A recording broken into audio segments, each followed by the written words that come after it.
اللهم صل على سيدنا محمد يا رب صل وسلم دائما أبدا على حبيبي.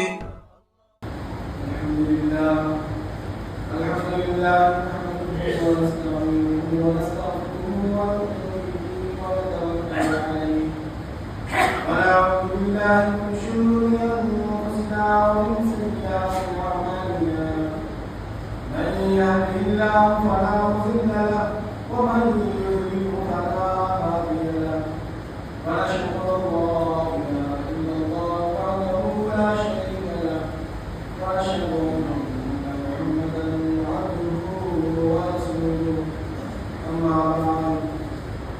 أعوذ بالله من الشيطان الرجيم. بسم الله الرحمن الرحيم. إن الذين قالوا ربنا الله ثم استقاموا تتنزل عليهم الملائكة ألا تخافوا ولا تحزنوا وأبشروا بالجنة التي نحن أولياؤكم في الحياة الدنيا وفي الآخرة ولكم فيها ما تشتهي أنفسكم ولكم فيها ما تدعون نزلا من غفور رحيم. صدق الله العظيم وصدق رسوله النبي الكريم.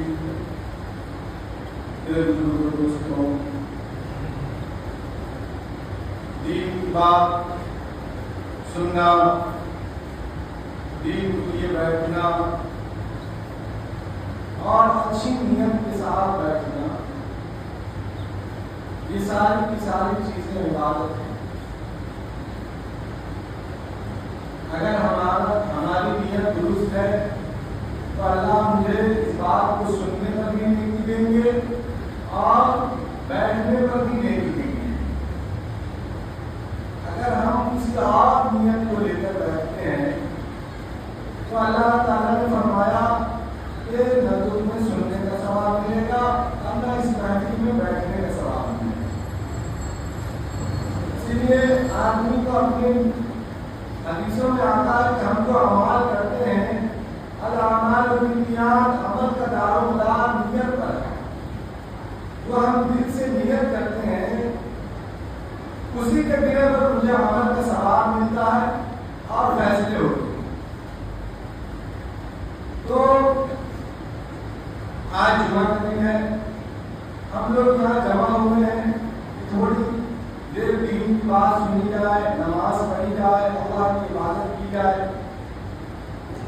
اللہ نے دنیا کو انسانوں کے لیے پیدا کیا. اللہ نے دنیا کو انسانوں کے لیے پیدا کیا. انسان کے آنے سے پہلے اللہ نے دنیا کو بنا دیا. اللہ کا کرم دیکھیے کہ ابھی انسان دنیا میں آیا نہیں ہے اور اللہ نے دنیا کی نعمتوں کو پیدا کر دیا.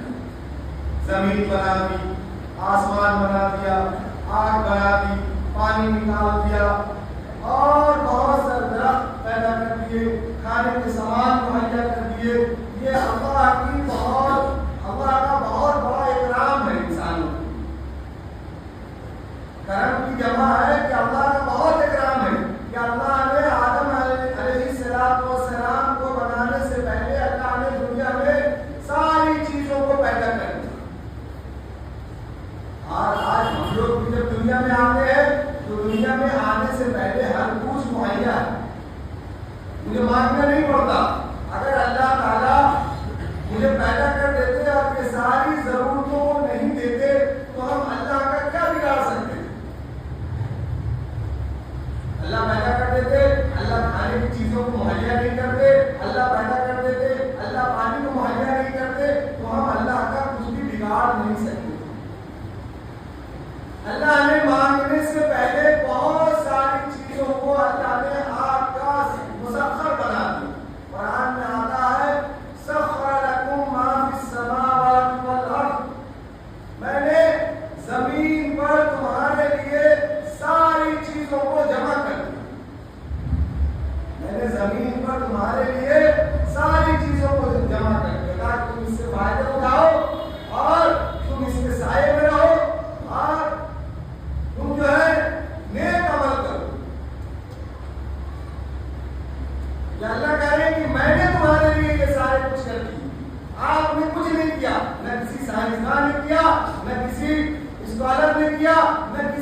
اللہ کی عبادت کریں گے تو اللہ وسائل بھی ٹھیک کر دیں گے. آج ہم اللہ کی عبادت نہیں کرتے اس لیے ہمارے وسائل بھی خراب ہیں. ہم غلط کاموں میں اور اپنے میں سنتا رہتا ہوں محلے کے بارے میں کہ آج نوجوان بہت بڑے بڑے قبیل فعل میں مبتلا ہے. نوجوانوں کو اسلام کو نوجوانوں کی ضرورت ہے. آج جو حالات ہیں ملک میں علماء میں کل ایک علماء عالم کا بیان سن رہا تھا مولانا سجاد نعمانی صاحب بیان کر رہے کھل کر کہ آج جو اس سال جو ووٹ ہو رہا ہے یہ کہیں ایسا نہ ہو کہ یہ آپ کے لیے آخری الیکشن ہو. یہ کہیں ایسا نہ ہو کہ یہ آپ کے لیے آخری الیکشن ہو جائے اور الیکشن کو بند کر دیا. مسجدوں میں جو ہے دنیا کی باتیں نہیں کرنی چاہیے لیکن یہ اسلام کے بچاؤ کے لیے ہے کہ اسلام میں جو باتیں ہو رہی ہیں اسلام کے خلاف جو پروپیگنڈا لوگ کر رہے ہیں اس کے اوپر دھیان دینے کی ضرورت ہے.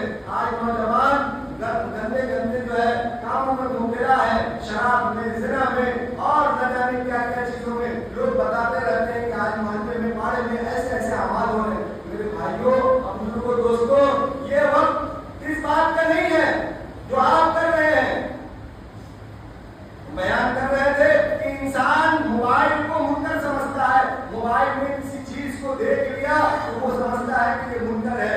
وہ زنا کو منکر سمجھتا ہے, وہ چوری کو منکر سمجھتا ہے. یعنی بہت ساری چیز ہے جو گانے بجانے کو منکر سمجھتا ہے. یہ بے شک منکر ہے, یہ بے شک منکر ہے. یہ چیز یہ انسان کے لیے بے شک جو ہے غلط بات ہے. یہ اعمال نہیں کرنے چاہیے.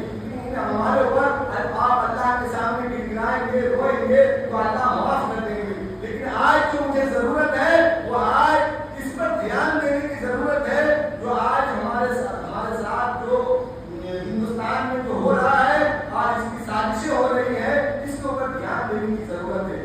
آج یکجہتی کی ضرورت ہے. آپ اپنا ووٹ جو ہے یہ نہ کریں, ضائع نہ کریں. آپ حضرات ووٹ کے دن کسی اور کام کو ترجیح نہ دیں. آپ جو ہے اپنا ووٹ جا کر, آپ کا ایک ایک ووٹ بہت قیمتی ہے, آپ جا کر اپنا ووٹ ڈالیں. آج اسلام کو بچانے کی ضرورت ہے. آخر کیا بات ہے جو پوری دنیا اسلام کے پیچھے لگی ہوئی ہے. پوری دنیا اسلام کے پیچھے لگی ہوئی ہے. آخر کیا بات ہے؟ ظاہر ہے حق ہے تبھی تو پوری دنیا پیچھے لگی ہوئی ہے. اس حق کو کس طریقے سے ختم کر دیا جائے, مٹا دیا جائے. اس لیے اس حق کی حفاظت کرنی ہے. آج نوجوانوں کا حال ہے محلے میں, پاڑے میں, جوار میں, آج ان سے ہٹ کر اور اللہ اور اللہ کے رسول کے راستے پہ چلنے کی ضرورت ہے اور اس پر دھیان دینے کی ضرورت ہے. جسے کہ اللہ نے قرآن میں فرمایا میں نے انسان اور جنات کو صرف اور صرف اپنی عبادت کے لیے پیدا کیا اور کسی کام کے لیے پیدا نہیں کیا. تعلیم کا بیان میں سن رہا تھا, بولے انسان جب پیدا ہوتا ہے, انسان پیدا ہونے کے بعد وہ ماں کا محتاج, دودھ پینے کا محتاج, کھانے کا محتاج, بیٹھنے کا محتاج, ہر کچھ کا محتاج انسان ہے. تھوڑے دن کے بعد اس کو ایک عمر ملتی ہے, وہ جوانی کی 10-20 سال کی, 30 سال کی, اس میں وہ اکڑ کر اللہ کی زمین پر کھڑا ہو جاتا ہے کہ کوئی ہے ہم اس کو بتائیں گے, کوئی ہے جو میرے سامنے آ کر کھڑا ہو جائے. آپ کس بات پہ گھمنڈ کرتے ہیں اور کس چیز پہ گھمنڈ کرتے ہیں؟ آپ جب پیدا ہوئے تو آپ ہر چیز کے محتاج تھے, اور پھر آپ محتاج ہو جائیں گے جب آپ ایک عمر کو آپ چلے جائیں گے. تو آپ کس بات پر گھمنڈ کرتے ہیں؟ وہ تھوڑے دن کے لیے جو آپ کو جوانی دی گئی. بزرگوں, دوستوں, اس بات پر دھیان دینے کی ضرورت ہے کہ آپ جو ہے اللہ کی زمین پر اکڑ کر نہ چلیں, کوئی غلط کام نہ کریں. آپ ان کو سنبھالنے کی ضرورت ہے. اسلام آج جو ہے بہت جو ہے باریکیوں کے دور سے گزر رہا ہے. آج جگہ جگہ جو ہے اسلام کے ساتھ, قرآن کے ساتھ بے حرمتی کی جا رہی ہے. یہ آپ کی ذمہ داری ہے. صحابہ نے ذمہ اٹھایا تھا, اللہ کے نبی کے ساتھ مل کر آپ نے جنگیں بھی کی ہیں, آپ نے سمجھائی کی ہیں. اللہ کے نبی نے بھی جنگ کی. میں بات آتا ہے کہ اللہ کے نبی سے اچھا کوئی سپہ سالار نہیں. اس لیے آج ساری قوم کو ایک جگہ ہو کر آج جو ہے دین کی حفاظت, اسلام کی حفاظت کرنے کی ضرورت ہے. آپ حال میں جو سوچے کہ یہ کیسے جو ہے پھر سے وہی جو ہے وقت آ جائے جو پہلے تھا. آپ حضرات اس پر زیادہ سے زیادہ جو ہے دھیان دیں. وما علینا الا البلاغ. اللهم صل على سيدنا محمد يا رب صل وسلم دائما أبدا على حبيبي